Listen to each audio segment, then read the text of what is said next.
Yeah, I think the voice levels, they look good. 420 gets really annoyed with me when I say, yeah, the levels look fine.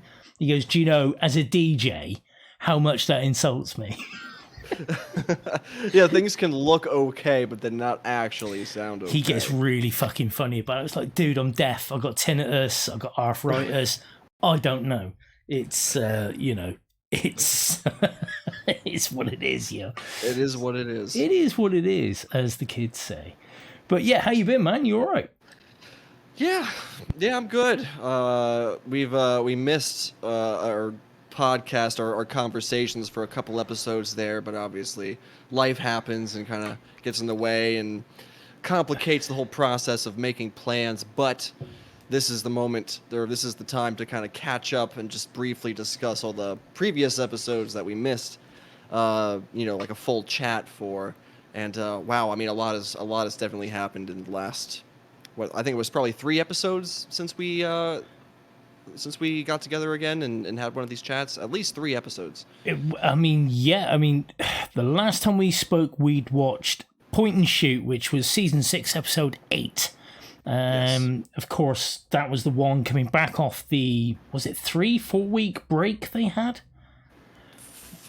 I want to say it was like 4 to 6 weeks, probably 4 weeks. Felt like 4 to 6 months. Yeah, too long of a break. So it was way too long because Howard had just been shot by Lalo, and obviously Kim and Jimmy are losing their minds. And Lalo said, "Hey, calm down. It's all right. It's fine. Man's bleeding out in front of you. Worry about it. I just shot him in the fucking head. I don't know who he was, but he's dead now. Let's move on with the thing I want you to do." Right. Psychopath. And then, yes, so the next one was Point and Shoot, which my little list here tells me. And, of course, that was the off they go to Lalo wants Jimmy basically to go and just empty a clip. Well, not even a clip. It was a revolver, wasn't it? So, but, yeah, just basically go at Gus's house and shoot him. Yep. Which we... Knock on his door. Shoot him. Yeah, and, of course, we did talk about that one. And we did. After that, it was a full Gene episode, Nippy.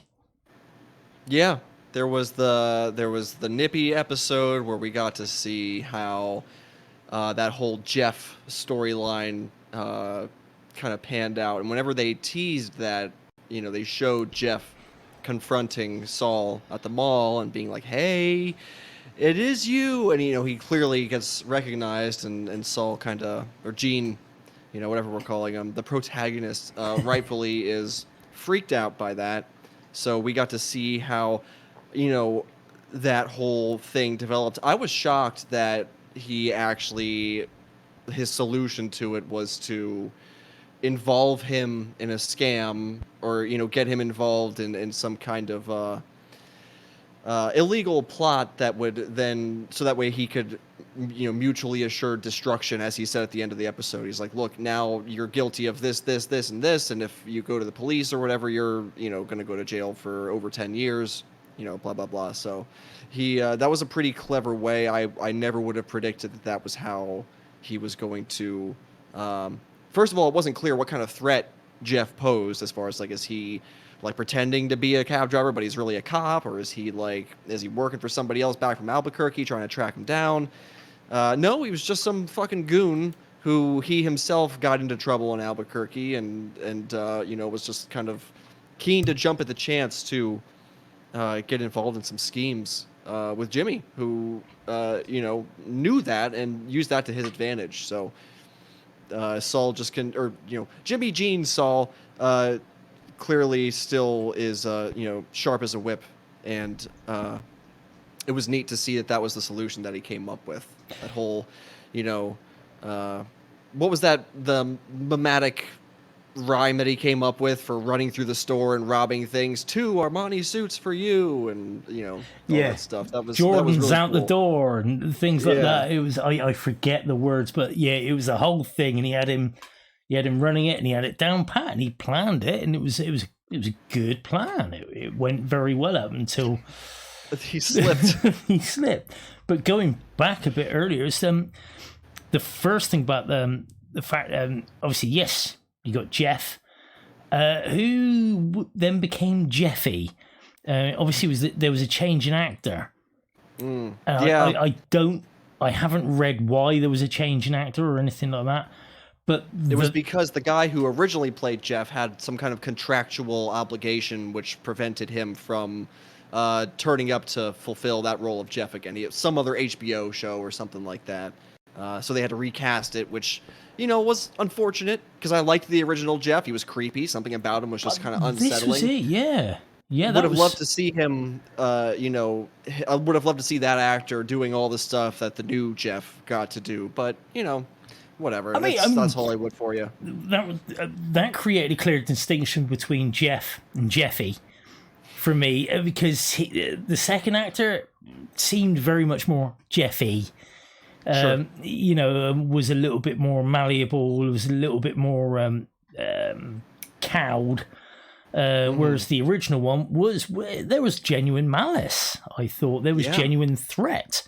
There was peril. But with the second one, it was like, this dude's a fucking pushover. I mean, look at him. He's scared of his mum. All right, his mum is kind of a scary individual, despite the fact she's she needs a motorized cart to get around in and all the rest of it. But that's a forbearing woman.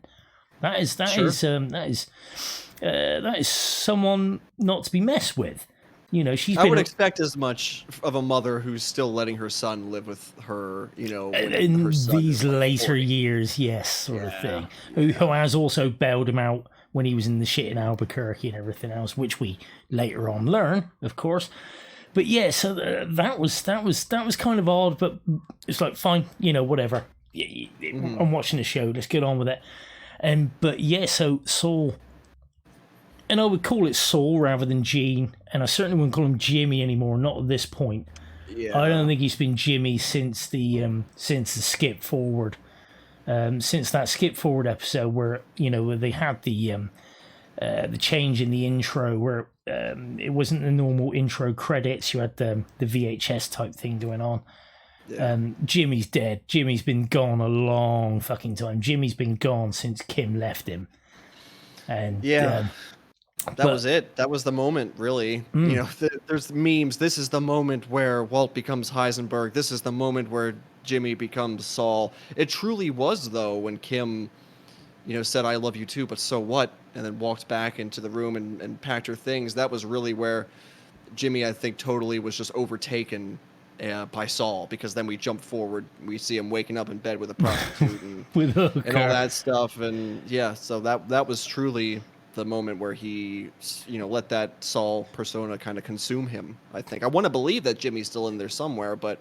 You'd like to think that, but then later episodes that we have also now watched kind of show that Jimmy gone. Jimmy been gone.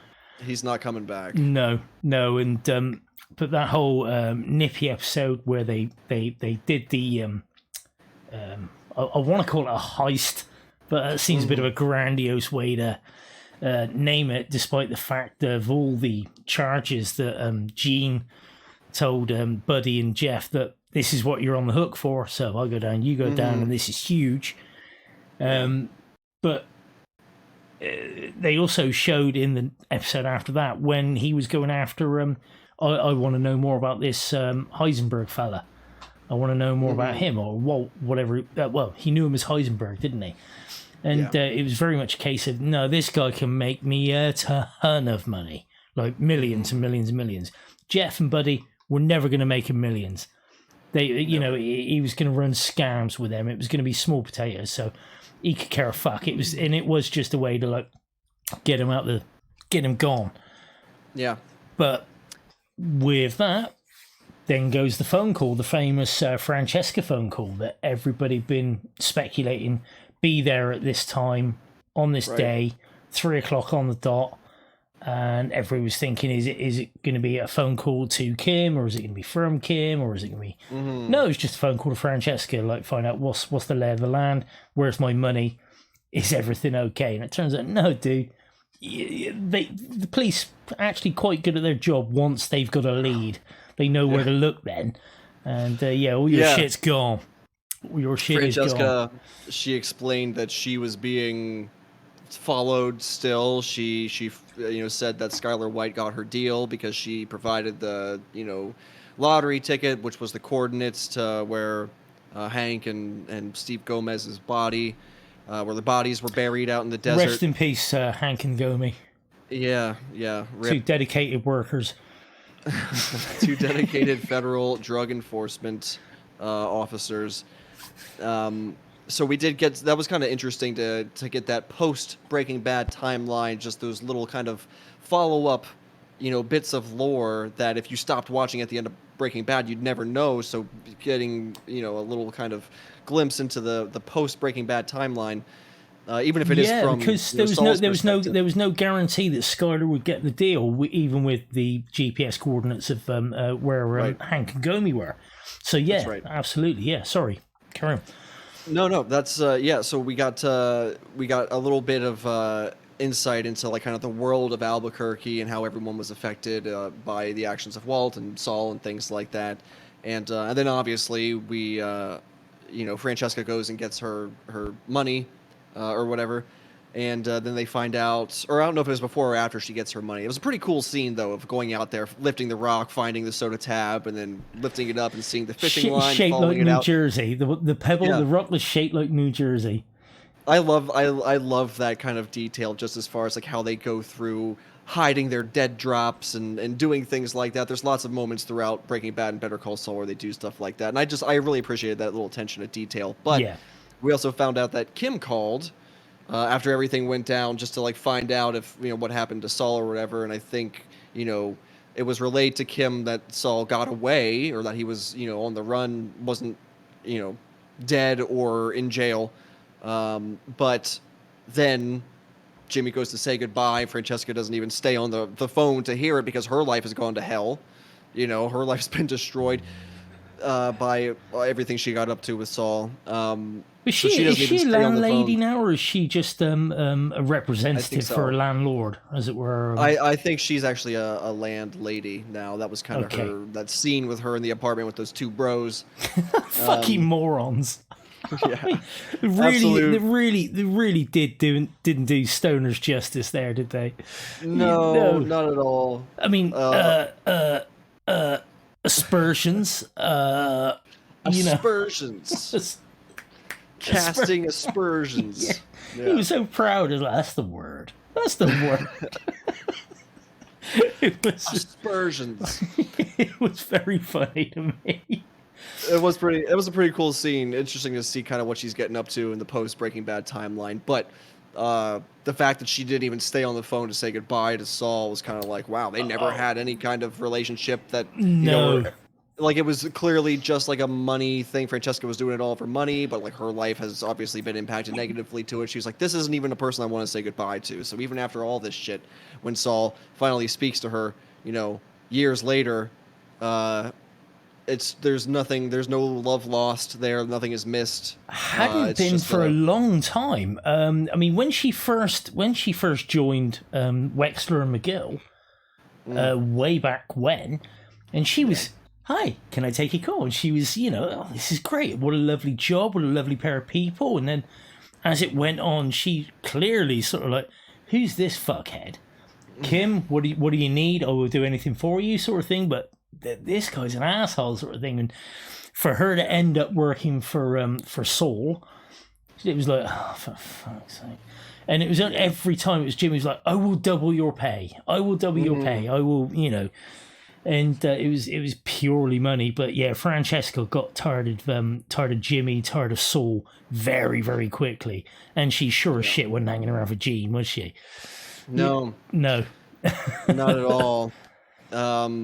Wanted nothing to do with that life. Kind of maybe sad for Saul just to see like, wow, he's got nobody. He's conned and scammed his way through life, and he can get shit done, but he doesn't have really any connections. He did at one point, but he has none, literally no one who like cares about him anymore, except for possibly Kim, who he did speak to on the phone. We didn't hear any of the conversation.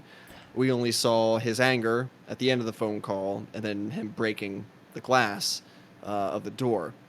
Now, before we jump to the next episode or whatever, obviously this scam that he was cooking up with Jeff and Buddy, when he kind of turned them to his side and got them involved in these not only scamming the store, but he kind of went back and said like, hey, let's make some money here, right? So they ended up doing this. He'd go to a bar, find some person, who he could fool into thinking that he was a sucker. He's up on stage doing karaoke. He's losing bets willfully just to make this guy, his first mark, think that he's like an idiot or whatever. And then we see really he's been pumping the alcohol out of the drinks to pretend to be drunk.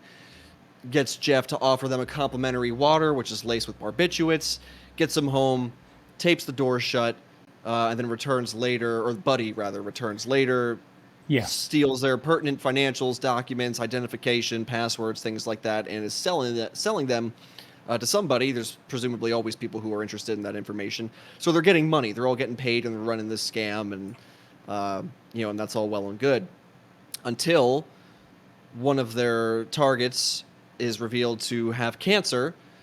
Obviously, Saul doesn't give a shit about that. He was like, he was prepared to go through with it, but Buddy catches wind of that. He's like, no, man, I saw meds in his pockets, the same meds that my uncle was taking, or whatever. His dad, he was thinking it was his father. Yeah, who he was like, I recognize these pills. He's got lung cancer. I don't want to rip off a guy with lung cancer. And he was like, hey, just because he's got cancer, he can't be an asshole. Referencing probably his experiences with Walter White. Yeah, that rings a bell. Yeah. So he's gung ho. He's like, I don't give a shit if he's got cancer or not. Like we're getting money from this guy. So he fires Buddy, and he goes back to the scene with Jeff. As he drops him off or whatever, and Saul gets ready to go back inside the house. And then this, I think, now brings us up to speed with the last episode that we watched, kind of roughly. Pretty much. We're about there. But very important to note that he didn't rehook back up with Buddy and Jeffy until after the Kim conversation. True. Once that conversation, because once he'd done the heist with them, he was like, good, they're off me back. I can carry on being Gene Takovic. Mm-hmm. And this is not going to be a problem anymore. However, once he had the conversation with Kim, he's like, fuck it. Let's fuck everything. Fuck everything. Because he went back to sleeping with hookers again.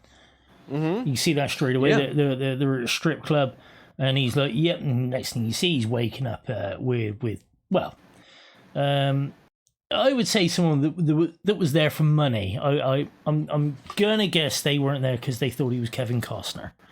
Yeah, not anymore. Not with not with that mustache. Or that advanced hair loss. You can't write that lie anymore. Let's give a shout out to the makeup team for the work they did over the course of Better Call Saul for that epic comb over. Yeah, for sure. Bravo. Bravo. So that phone call, like you said, with Kim, where kind of just that basically makes him go fuck it. Like he's gonna take risks. He's not being as careful and cautious anymore. He encouraged. We later learned that he encouraged Kim to turn herself in and stuff. Like, well, if your conscience is so heavy, why don't you go? Yeah, I don't think he encouraged her. He was like, fuck you. He was really angry. He was like, put that hair shirt on, see how that feels. I don't think he expected her to go through with it. However, Kim, as we have, and he should have fucking known, she is made of different stuff. She has always been made of different stuff. And for sure, and that's why she was willing to do it and actually travel to Albuquerque and do all that. So we got a glimpse of her life in Florida, which was really sad. Painful. Really sad. Oh, man. Really sad and hard to see. All alone, making mundane decisions, mayonnaise or Miracle Whip, and also that. No. She didn't make a single decision.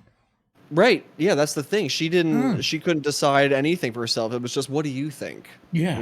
She didn't want to say. Couldn't decide between the strawberry ice cream or the vanilla ice cream. They're both good.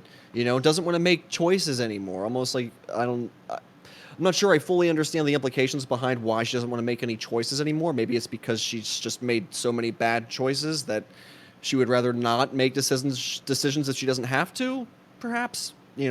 I'm not really sure. But look at the guy she ended up. I mean, let's not beat around the bush here. You and I, handsome young men, been around the been around the block a few times, maybe seen a few things a man shouldn't have seen. Sure. But, come on. Rhea Seehorn as Kim Wexler, whether she's got her hair dyed black or not, god damn, you'd be approaching that woman, wouldn't you? I'll tell you what, and if you were to get a woman like that in the bed, you certainly wouldn't be exclaiming "yup" Yep. in the middle of Why did they all sexy sound like they were time. from Fargo? That was the bit I didn't get. They're supposed to be... I don't know American geography that well, but I'm pretty sure Florida and Fargo, Minnesota or wherever the hell that is, they're quite displaced geographically, and I'm sure the accents aren't the same, are they?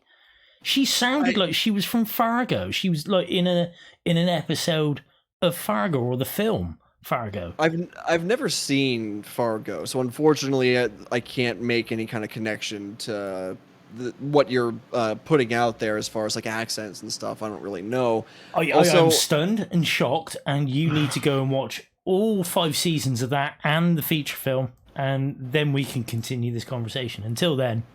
Okay, Thank all right. you. Well, thanks, Good night. everybody. Yeah, bye. I will add it to my list. So good. I will add it to my list, my growing list of shows to watch. But yeah, like just everything about her life was so like painful. Like, this painfully monotonous job. Just a boring, drab office job. A place where they make sprinklers and stuff, and celebrating parties, and the barbecue looked so fucking boring that they were at. How dare a man named Barbecue say that a barbecue looks boring? But that looked boring. It looked painful, bored to tears is what I would be if I was at that party. There was some beers, there was some meat, and there was some food, and that was fun. Yeah, that was fun. Yep. Good time, right? Yep. Who? God damn it. The fuck? Who? I just can't even wrap my head around that. Like, why would they write it that way? I can't conceive of anybody who would exclaim that. Like, well, I mean, a fairly boring. I mean, you got to remember again. We're up here, dude. We're at the top of our game. We got the grind set. Yeah, so it wouldn't even cross our minds to say yup. Yep. I guess that just yeehaw maybe, but yeehaw, partner. That's what they like to hear. Yeah, they love that. Yeah, they being, of course, chicks. Yeah. Yes. Sorry, I'm not being sexist. I know bitches hate that. So, and of course, please don't cancel me. So Kim's life is just like painfully boring, and she gets this phone call from Victor St. Clair while she's at work. Of course, yeah. What a callback. Nice callback, and obviously kind of sends a visible chill down her spine. She draws the blinds closed, she shuts the door to her office, and she takes the call, and we hear this phone conversation. We don't just hear from her side, we hear the whole conversation, which is where he then says, why don't you unburden yourself, blah, blah, blah. He's very antagonistic, he was pressing the button, wasn't he? He was like, I want to talk to you. Why the hell aren't you talking to me? Well, fuck it. I'm gonna go at you. There was clearly some disconnect between what his expectation of how she would behave on the phone versus how she actually behaved on the phone, and that he didn't know kind of how he thought she was going to be, oh my god, how are you? I can't believe this. How you been? But then at the same time, the start of the episode, when they signed the divorce papers in his office, he couldn't have been much more of an asshole if he tried then, could he?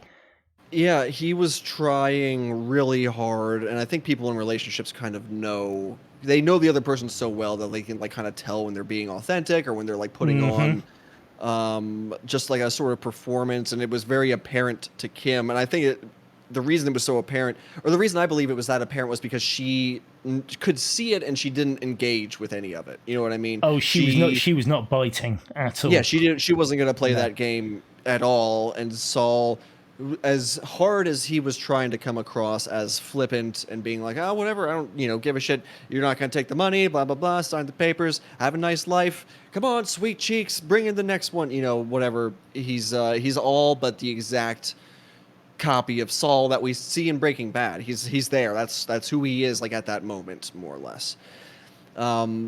So yeah, so when we see that phone call happen from Kim's perspective, at the end of that phone call, she says, "I'm glad you're still alive," and just hangs up suddenly.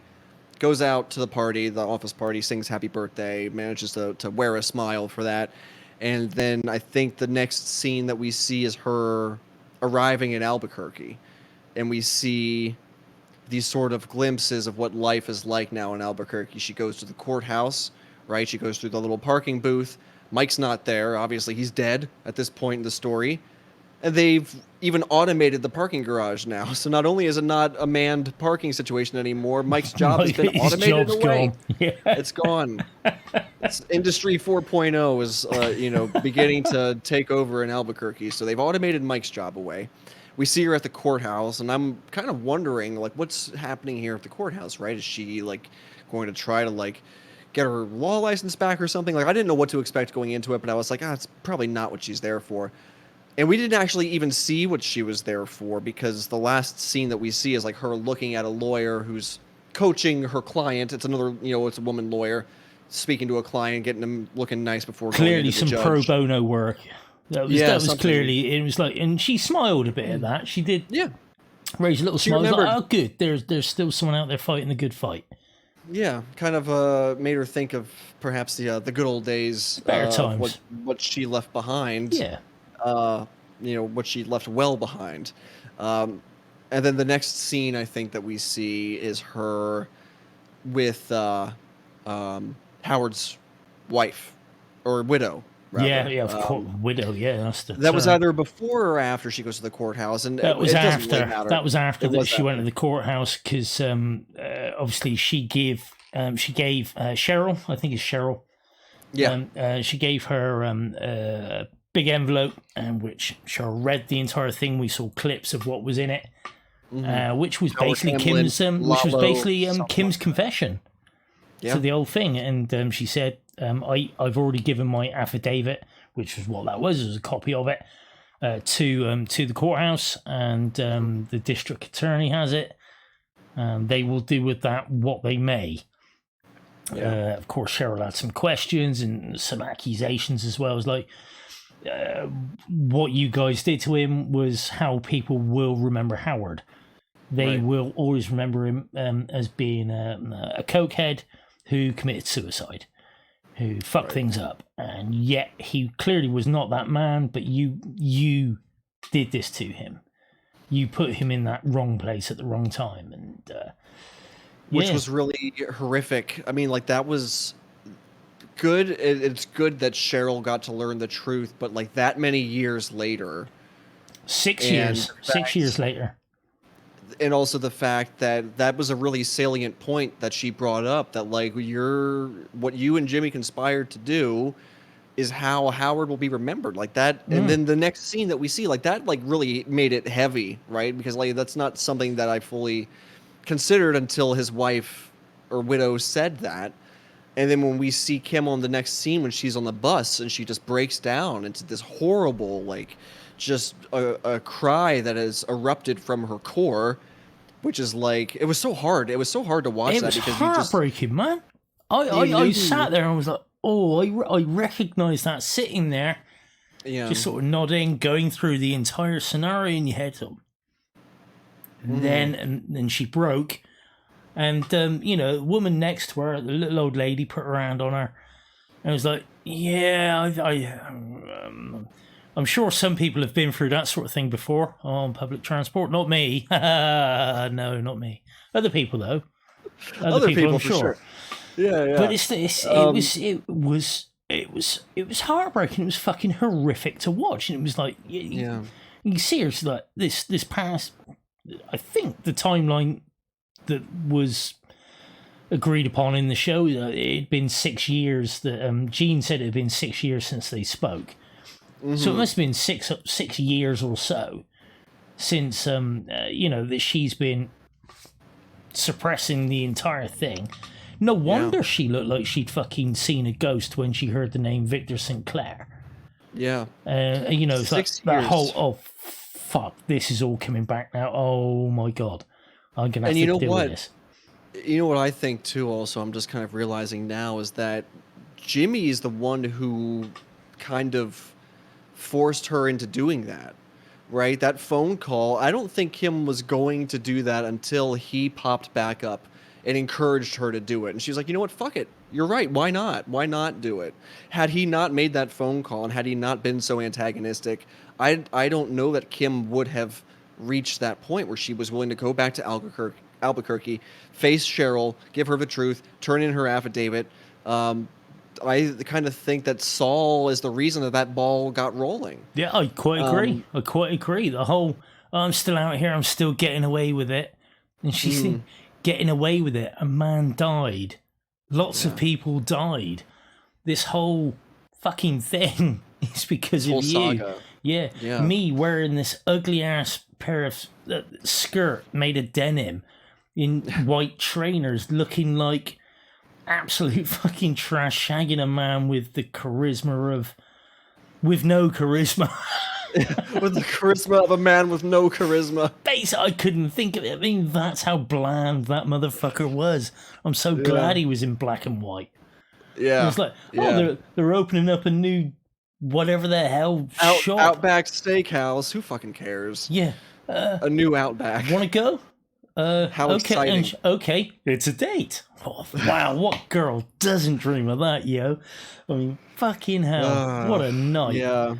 I mean, So back to that scene, right, where she's on the bus and she's crying. She's like working through, she's opening up a wound that's like 6 years old and facing it again with a kind of maybe fresh perspective, or, you know, just feeling the pain of everything that happened, plus 6 years of trying to suppress it and run away from it and pretend like it didn't happen or pretend like it doesn't exist, which is what Jimmy's been doing, right? Like that's what he's been doing for the last 6 years as well. But he's not no one goaded him into doing what he did. I feel like he kind of poked Kim into doing what she ended up doing, but Jimmy kind of, the decisions to do everything that he did were solely because of his own ambitions, not because of someone, you know, picking at an old scar on him or something. You know what I mean? Yeah, I mean, Chuck always said he just can't help himself. Yeah. You'll always take the shortcut. You'll always take the bad decision. I mean, why the display of remorse and the gnashing of teeth when, you know, you're just going to continue to hurt people? Just do what you're going to do, which was what Saul did. Saul took that to heart, no doubt, through Saul's career. And that, even that scam that he had going with Jeff and Buddy. All right, Buddy says no to doing the cancer patient scam because, you know, we can't do that to that guy. Could let that one go. All right, you've sunk some investment there, but surely not enough to risk fucking the whole operation. Apparently so. Apparently he did want to risk the whole operation. Risk it, not just risk it, but the whole point of it was that you're in, you're out, you're never seen. They don't know they've been taken till months later, and by then they certainly don't know it's you. Well, see, first thing he does, smashes a fucking window. Yeah. Then goes in, ding on the piano. I mean, all right, that may that's be a good point. That may I be forgot just about that ding on the piano. Maybe just to test, is he asleep? But he's like, ding. Yeah. Like that. Yeah, basically, he's like, he wants to be caught at that point. He steals the watches upstairs. Yeah, he started taking, it's like, you don't physically take things, you take photographs. You don't. Right. And he's straight away stuffing things into his pockets, you know, he's taking a drink. He actually pours himself a fucking drink while he's there. Yeah. Like he's doing all sorts of stuff to kind of signify that he doesn't care to be careful anymore. Like he wants to take risks. I don't know what his motivation is. Like he wants to feel alive, or he just truly doesn't care anymore about the risks that he's taking. Maybe he wants to be caught. That's the thing that got me though as well. If he didn't care, when Matey woke up, he could have just jumped the balcony, whatever. But no, he's looking around. He's actually scared of getting caught. Picks up the fucking urn. I forget the name of the damn dog. Rusty or Dusty or something. Rusty, that's it. Picks up the urn, and Matey's sat on the bottom of the stairs there, and he's got that look on his face. He's going to bust this over the back of Matey's head there. Not even like gonna he's ready to do it. Yeah, and the dude drops his phone and he's asleep again. And you can see he's relieved he doesn't have to cause any physical harm. But he was prepared But to. he was going to do it. He was going to do it. And we've never seen him do stuff like that before. We've never seen him actually hurt another person.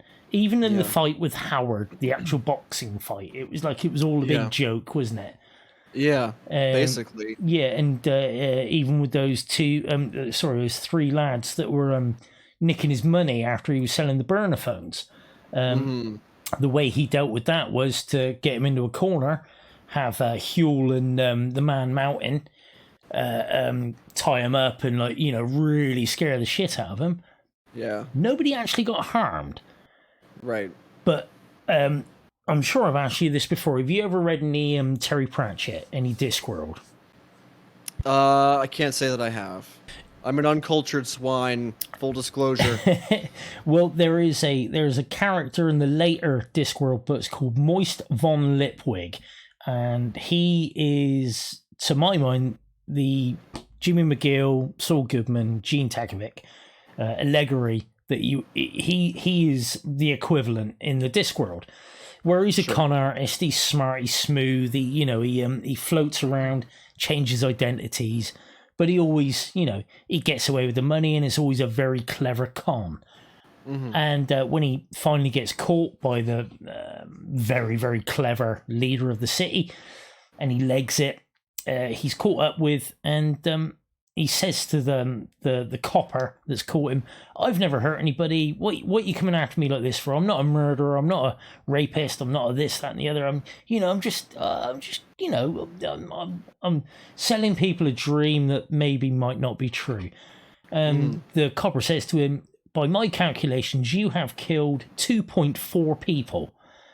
And he's like, what do you mean 2.4 people? He goes, "The things you have done, the people you have run into destitution, that then had to do things that got them killed, this, that, and the other. You have caused 2.4 deaths." Sure. I mean, and Jimmy, Gene, etc. is very much like that. It's like, yeah, he's never actually fired a gun, cut someone with a knife or anything like that, but he has caused pain, heartbreak. And in this case, you could say he caused the death of Chuck. He caused the death of Howard. Lalo, that's pretty much on Lalo. Nacho, that's pretty much on Nacho and everything else. Sure. But, once you start adding it up, maybe 2.4 people. Yeah, he's no Boy Scout. Obviously, that's an clearly. understatement. It's an obvious statement and an understatement. But he's got some blood on his hands, even if it, things were a bit indirect as far as what his role in it was. But I think the guilt that he feels speaks to the culpability of his role in, some of the outcomes that these poor people ended up finding themselves in, as far as dead or destitute or whatever. Yeah. But can we just say thank you to Jeffy for providing some much needed comic relief with the two coppers sat behind, one of them moaning like fuck. Would you call this a fish taco? Going off his head, and his mate going, "Why would you fucking order a fish taco when we're 2,100 miles inland? Why would you do that?" Because I live in the 21st century. And, so he sat there, and of course, we know that Jeffy sat there. Yeah, because and before we see that scene... Before we see that scene, we just see the cops pull up behind him, and it's just as ominous to us as it is to Jeff. They just put until we see, until we see what they're actually doing. They just pulled up there, but he's thinking, "Oh shit, I'm doing something I shouldn't be doing. Now there's cops behind me. I gotta get the fuck out of here." So it makes sense. I love that scene where you see the needle on the dashboard kind of switch to drive slowly as he's pulling the gear shifter down, and we're like, "Oh man, something's about to happen here." But then we see the cops are totally unaware of everything that's happening. Could give a fuck. Food. They just want to have their lunch. When he peels out and just slams into the car, as you said, that was just such a comic moment. I needed that. I know. That in whole the midst episode of all that tension. Oh, right, let's Breathe again. Everything's just gotten a little bit fucking serious. Some of that comedy, it's so disarming when it's in the middle of like a really tense moment, and that's like it makes it more impactful that way. You know what I mean? Like rather than like, oh, everyone's being goofy and here's some goofy stuff that happens, ha ha ha. Like when the joke kind of comes out of the middle of like an uncomfortable or tense moment, that's makes it funnier. Right? I can tell you a real world example of that if you like. Okay. Okay, so I've gone back to Somerset, a town called Yeovil, where I'm from. I'm not from Yeovil, but I used to live in that town, and I've gone back to my old local, and it's a little bit different than it used to be in the preceding 6-7 years that I've lived there. And in walks this couple, and turns out to be a girl from my hometown that I used to go out with when we were like teenagers, when we were like 14, 15 years old. Sure. And oh my God, how are you? Oh, hello, how are you? You're all right, good to see you. And her husband's there, who is fucking huge, and I'm not joking. He is a big boy. He's 6'4" if he's an inch, and he is. Wow. There's no fat on him. He's a big lad. I think he worked as a scaffolder, which is basically carrying massive metal poles, putting up big frames and things. And he's a big boy. Sure. How you doing? Nice to meet you. How you doing? Anyway, so we're having a few drinks and things, and yeah, of course, it's made very clear. Oh, yeah, me and him used to go out with each other when we were in school. And I think, oh, please don't say that. Please don't fucking say that, because that's a big dude. No, I've never met him. Clearly, he's a nice chap. He gets on with all my friends that are already here and that. Anyway, so off she fucks, and it's just us in the bar. And anyway, so it's me, few mates, and this big guy.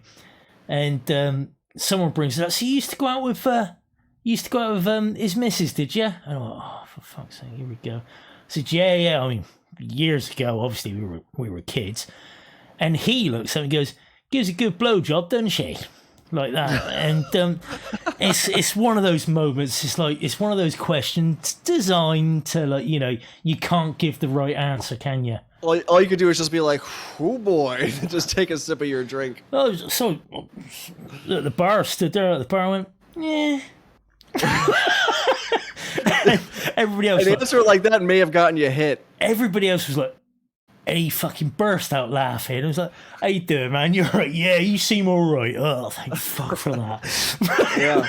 But it was thankfully he's got a sense of humor. If I'd have said yes, he'd have fucking hit me. If I'd have said no, he'd have fucking hit me. I went, Yeah, that's a question. That's a question that if he could have hit you for answering that way too. To be truthful, I mean, to be fair, he could have done, and nobody. But that's in the bar, the funniest. Nobody. That's the funniest answer you could have given. Nobody in the bar could have fucking stopped him either. Certainly not me. He was a big boy. But yeah, so it's every now and again it's like, whew, you need something to let the steam out, don't you? You need that pressure release. And that's what that steam was. That's one of my favorites. However, right, Yes. so his car crash, right, was that sort of like pressure release on all the tension. It was a bit of comedy relief and stuff, but it also serves a very important plot point, which kind of brings us here to the final scene of the episode that we just watched, where he calls from jail. Saul does his little channeling fingertips because he's waiting for the phone call because he knows Jeff's going to get picked up and taken in by the police. Jeffy! Oh, so Jeffy, what have you done? Waiting for that phone call to come in, which obviously is Jeff, and says, "Hey, Dad, it's me. I'm in jail. Blah blah blah. They think I stole something." And he was like, "Okay, here's what you're gonna do. Blah blah blah. I'm gonna go get your mother, and we're gonna sort all this stuff out." So he calls Marion. He says, "Here's what happened. Get yourself ready. I'm going to come over and we'll get it." He also explains a couple legal things. He says like, oh, they don't have to post bail in the state of Nebraska, unlike in Albuquerque, or something about a bail bondsman. I don't remember what the exact specifics. Yeah, they don't have those. They don't have those here in Omaha.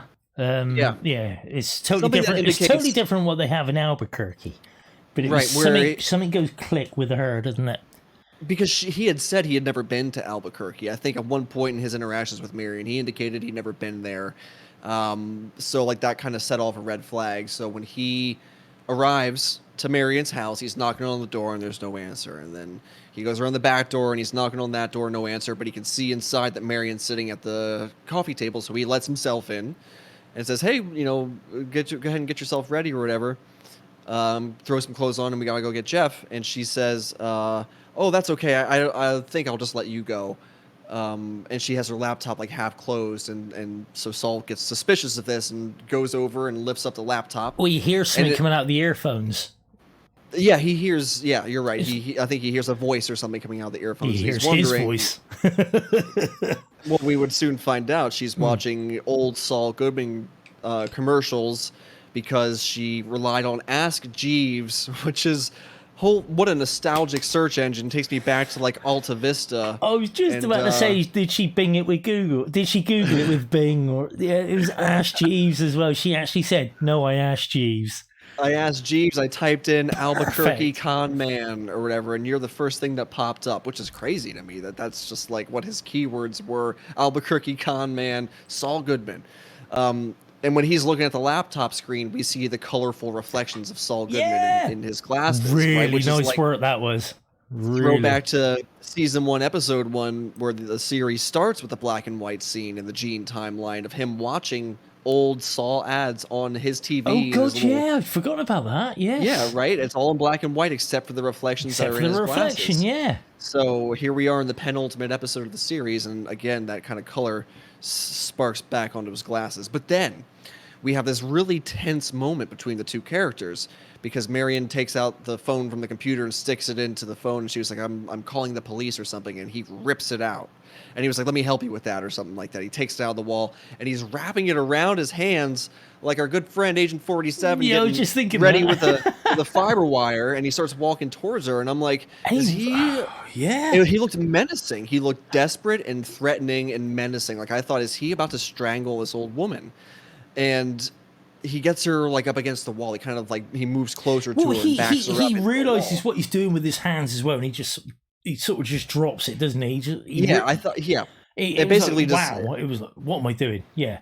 It's not a thing anymore. But then she pulls out her little necklace here instead of a dagger on here. Just imagine this is a life alert, right? And she's ready to hold it, but Saul Barb, takes it. Do you have a dagger necklace? It is a dagger, yeah. See that? Oh yeah, ladies. Hit him up, yo. It's much sexier than a life alert, right? I think we can both agree on that. And I don't know women my if age, you can call a third over.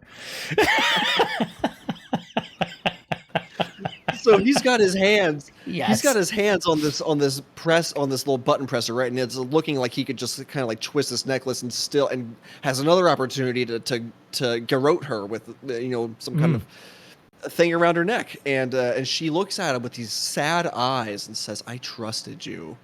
And that was huge for her as well. We saw her character, what she was like. She's not going to let anybody help her or anything like that. She let him help her. He could charm his way into like any friendship or any relationship, and he did it. He did it successfully with getting to know Marion and hanging out with her, laughing, building a relationship just to get to Jeff. Obviously, as it turns out, Jeffy. Jeffy.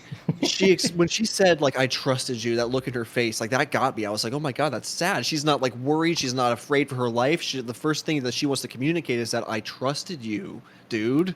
Like, what are you doing? I don't trust anybody, and I trusted you. Yeah, like that was. I think when she said that had an impact on Saul. Like he was like, really did. Maybe it made him question his humanity or what he was doing there, and he left the decision of what would happen with this life alert necklace. He left it to Marion, and obviously she presses it, and the operator connects and says what's going on, and she's like, "There's a wanted criminal in my kitchen who's threatening me.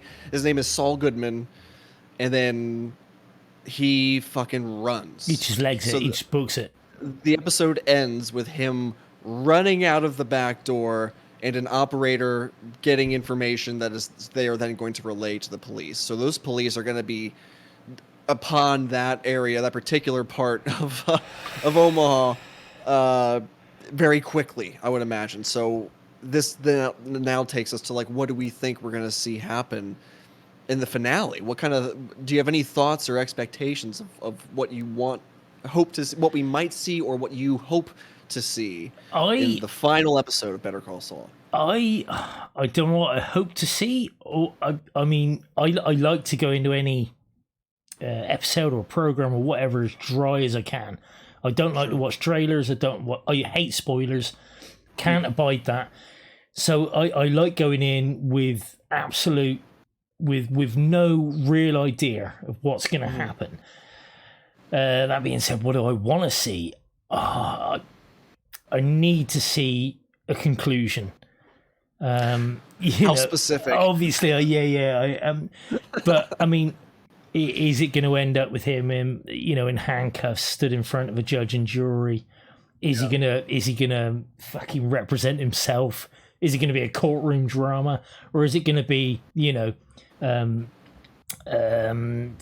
minutes of him legging it and being clever and doing shit, then all of a sudden getting his collar felt, and and then 2 minutes of Jimmy James McGill, whatever the fuck his real name is.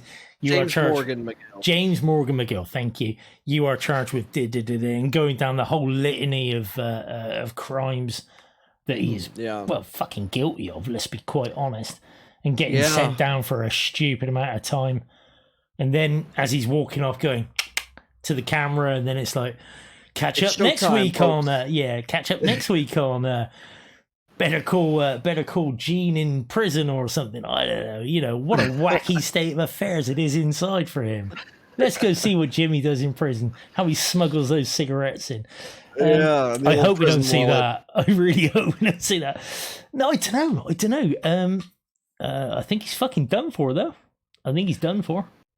Yeah, I'll tell you what I think. And also how I feel, right? Like, I feel like at the start we were rooting for Jimmy a lot. Like, we were really excited to see him turn into Saul, and then kind of get up to doing these. It was interesting to see him as another character, and it was also interesting to see the transformation into Saul. But now that we're here, I'm not sure that there could what would a happy ending for Gene look like? Any happy ending I could possibly imagine for him is just totally outside of the realm of possibility. He's not going to get back together with Kim. The legal charges aren't going to go away. No. Do we even want him to get off scot-free after everything that he's done? I don't. Like I loved Saul. He was one of my favorite parts of Better Call Saul, or of Breaking Bad, I mean. And obviously I love the show Better Call Saul, but I want him to face some kind of accountability for all the terrible things he's done that he has managed to run away from this entire time. I think it would be satisfying to see him brought to justice, honestly, to have him brought before prosecutors and judges and the justice system in a way that is like, this is not a game. This is what the justice system is meant to do. It's meant to hold people accountable, and you are going to be held accountable for all of the things that you have done. And I kind of feel like that would be, to me, the most satisfying ending, is that he has to face a reckoning for everything that he did. And also that Kim's testimony will help hold him accountable too. You know what I mean? Like, that's kind of what the takeaway of their relationship or interaction was that he spurred her to action, and the action that she took ended up putting the final nails in his coffin, making sure that he gets sent away for life, because she's probably the only other person who would have been able to provide that testimony. Had she said nothing, then there's just her giving that affidavit to the court provides a lot more context to his actions, even before the events of Breaking Bad. And also how they kind of factored into what happened in Breaking Bad. So, he spurred her into action, and that caused her to give her testimony, which would then kind of play into his sentencing or whatever when he's finally dragged in front of a judge or a jury to be sentenced for all of his crimes. So that's what I hope to see. And I kind of feel like that's what he as a character is owed. He's not owed, a grand escape to get away and live with all the shit that he's done and the people that he's hurt. I think he needs to face retribution, because Chuck was right about him. As much as we may feel conflicted about Chuck, he was right about Jimmy. He knew him probably better than any of us did as far as viewers of a show. I mean, sure. But we didn't want to believe it, because oh fuck Chuck, he tried to steal Mesa Verde, and he didn't want his brother to work at HHM and all this stuff. That area is still a little bit gray, but Chuck was right about Jimmy ultimately, I think. For my money, the crimes that are going to put him away for a very long time were conducted during the Breaking Bad years. The crimes that he committed in Better Call Saul when he was Jimmy McGill and first becoming Saul, I think are small potatoes. I think they're very, very small, really.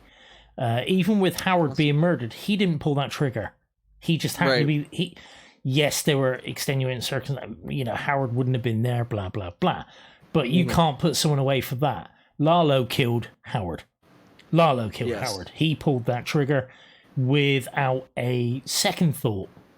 Pulled that trigger. Kim's testimony tells you that as well. You know, simple as that. Yes, he was complicit in the cover-up, so he's kind of an accessory in that respect.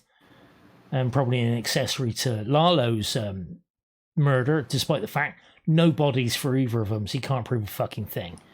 Right. You just can't. But what the last 3 episodes have done is remind us that Jimmy turned into Saul, and Saul went on to be an absolute piece of shit. And you heard it in the phone call with Francesca. What about this money? What about that money? What about this scheme? What about that scheme? They've got it all. They've got it all. They've got all the things. They've got all your money. They've got all your schemes. It's all done. That's what the last few episodes have done, is remind us Jimmy McGill is not Saul Goodman. Saul Goodman is his own entity that has done an awful lot of shit. Right. An awful lot of illegal things. And the fact that what Kim will say, will help put him in a place whereby he's tried for the crimes of Saul Goodman, because now they have the physical person that is Saul Goodman, who changed his name to Gene Takovich. But it's not the crimes of Better Call Saul, Jimmy, as it were. Right. It's the crimes of Saul. And that's what the last few episodes have done, showing us how much of a piece of shit Saul Goodman was. And even as Gene hiding, but then showing his true colours. Yeah. That's the dude. That's the dude that's going to get got. That's the guy that's going to go to prison. Oh, sorry, go on trial and then go to prison. I hope we see that. I think I want to see him be punished for what he's done. Like, that's just what would be satisfying to watch after seeing all 6 seasons. Like, that's just the ending that I hope for, that I think would be satisfying. However, I'm open-minded. It could possibly go another way and be just as satisfying, I think. I'm not like, it needs to end this way. Like, it'd be cool to see that happen, just because I know they would do it justice. Like, they would make it, like, it would be technical. He would, all the things would be, like, brought up. It would be like an itemized list of all the things that he's done that are wrong, and just seeing how that situation would play out in court, how it would be prosecuted and stuff. I think that would be really, really cool to see. But I'd be happy to be surprised as well with something else. I don't want to see him get away. I think that he's been running. The show started with him running. You know what I mean? And like, as far as like that how it started with him and his Gene life. Breaking Bad ended with him running. Better Call Saul started with him having ran away, living as hiding. A runaway, with him hiding.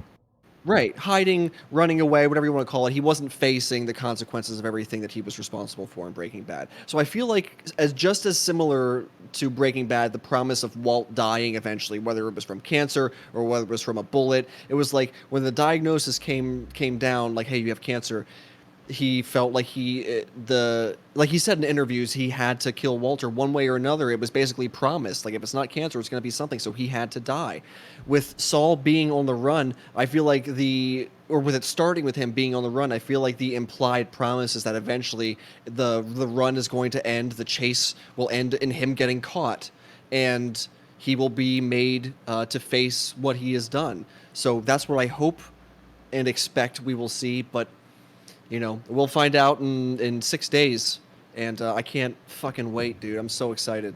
Same, man. Same. I wonder how long it's gonna be. Like, last episode was 1 hour and 20 minutes, I think. So this one might be. Was it just as long, if not longer? Oh yeah, it was more than 52. Did not feel minutes. like it. Did not feel like it at all. Yeah, I was pleasantly surprised that they squeezed another 20 minutes in just to like tell what they needed to tell. So maybe it'll be slightly longer this time. I don't really know. It could be 10 minutes. Yeah, why should it just be That'd 10 really minutes? be like, fuck you, we're done. Split up with like 8-minute ad breaks every 2 minutes. That'd be just awful. Yeah, it'd be pretty much like putting Romania a train level on the end of the Hitman trilogy, you know. Who could imagine such a thing? Oh my god. But no, I mean, he's going to get caught. I think it's pretty clear he's going to get caught. He's going to go down. There's going to be an ending, but we want to watch how that goes. When you think about it, say, look, Breaking Bad, the end of Breaking Bad, spoilers, by the way, end of Breaking Bad, Walt... He finally breaks bad. He breaks bad. I mean, Walt, he dies, but he gets total and utter wish fulfillment. He manages to get his money to his family. Manages to get Skylar a deal, which we know is confirmed by Better Call Saul now, from what Francesca said. Kills the Nazis. And Nazis. Frees Jesse. Jesse kills Lydia. Kills Lydia, of course. Yeah, it all plays out exactly as well as it can do for Walt, really. And he still dies, obviously, but he was always going to.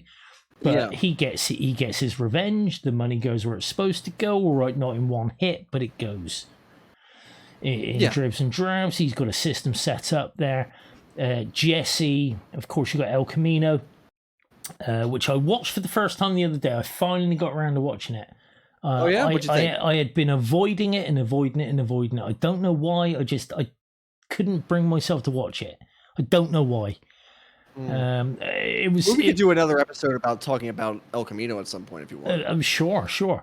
But for me, I think it was that whole. I'm a bit of a pessimist, and it's like, they've done a spin-off. I always fear the worst when I hear, they've done a spin-off.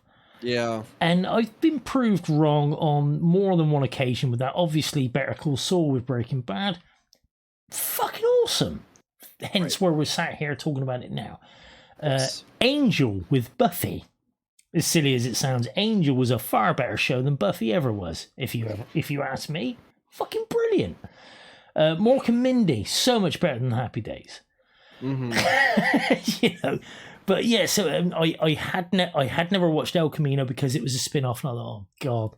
But then I forgot that it was still being run by the same people that did Breaking Bad, that have done Better Call Saul.